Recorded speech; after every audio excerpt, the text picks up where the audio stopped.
বর্তমান সময়ে বিরিয়ানি কাচ্চি পছন্দ করে না এমন মানুষ খুঁজে পাওয়া খুবই দুষ্কর। হ্যালো ভিউয়ার্স, আসসালামু আলাইকুম। সবাই কেমন আছেন? আমি আলহামদুলিল্লাহ খুব ভালো আছি। খাদিজাজ কিচেন থেকে আমি খাদিজা বলছি। তো আজকে খাদিজাজ কিচেনে রান্না হচ্ছে খাসির মাংস দিয়ে কাচ্চি। তো মাংসটা কিন্তু বাজার থেকে কাচ্চির সাইজ করে একটু বড় বড় করে কেটে নিয়ে আসছে।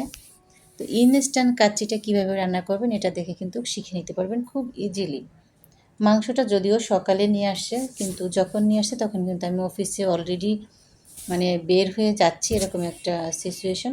তো তখন এটা ফ্রিজে রেখে গিয়েছি, তখন যে আমি মেরিনেট করে রেখে যাব তাহলে তো খুব ভালোই হতো। তো সেই সময় বা সুযোগ কোনোটাই আমার কাছে ছিল না। তো কী আর করা যাবে, ভাবলাম সমস্যা নেই, এভাবেই রান্না করব।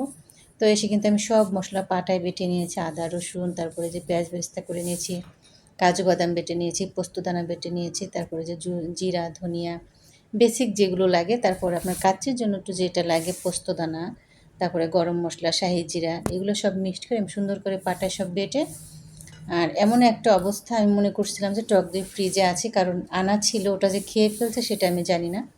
তো কী করা যাবে, সমস্যা নেই। শেষে গুঁড়ো দুধ আর লেবুর রস সব একসাথে সব ধরনের মশলা আমি মেখে জাস্ট 10 মিনিট রাখার সুযোগ পেয়েছিলাম। রাখার পরে যেটা কিন্তু আমি একেবারে 90% রান্না কিন্তু শেষ এখানে আমার, কাচ্চিটা। আর এখনটা রান্নাটা শেষে, এখন শুধু এটা আমি দমে দেবো। পাশের চুলায় কিন্তু আমি এখন ওই ভাতের জন্য পানিটা বসিয়ে দিয়েছি। আর এটা একটু সাদা হওয়ার কারণ হয়েছে কি, আমার প্যাকেটে একটু গুঁড়া দুধ ছিল, এটা কীভাবে যে এটার মধ্যে চলে গেল বুঝলাম না, এর জন্য। তো চালের মধ্যে কিন্তু আমি দিয়েছি শাহি জিরা, একটা স্টার এলাচ, একটা কালো এলাচ, আর হচ্ছে এমনি বেসিক যে আছে না গরম মশলা, এটা দিয়ে সামান্য একটু তেল আর স্বাদ মতো লবণ, আর দিয়েছি কয়টা কাবাব চিলি। এটা দিয়ে কিন্তু আমি ভাতটা এখানে 80% কুক করে নিতে হবে, কারণ আমি মাংসটা যেহেতু একটু রান্না করে নিয়েছি। যদি আমি মাংসটা কাঁচা দিতাম সেক্ষেত্রে কিন্তু চালটা 50% সিদ্ধ করলে হয়ে যেত।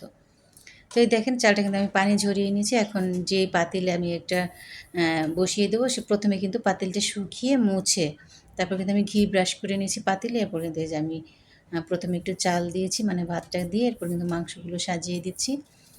আর অনেক সময় হয় না, বাসায় সবসময় কিন্তু মাওয়া মানুষের থাকে না, তো গুঁড়ো দুধ অ্যাভেলেবেল থাকে। 10 টাকার হলে কিন্তু হয়ে যায়। 10 টাকার গুঁড়ো দুধে 1 চামচ ঘি দিয়ে আপনি সুন্দরভাবে মেখে নিলে খুব সুন্দর একেবারে ইনস্ট্যান্ট মাওয়া হয়ে যাবে।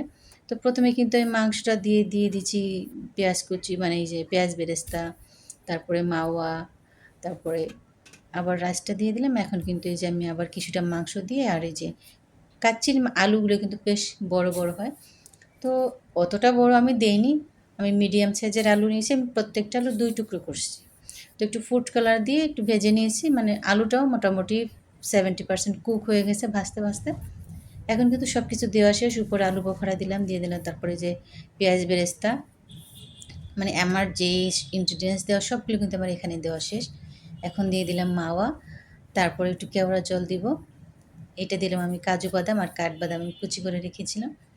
একটু ফুড কালার দিয়ে দিলাম জাস্ট কালারের জন্য। এটা কিন্তু স্বাদে কোনো হবে না, ভালো মন্দর কোনো বিষয় এখানে নেই।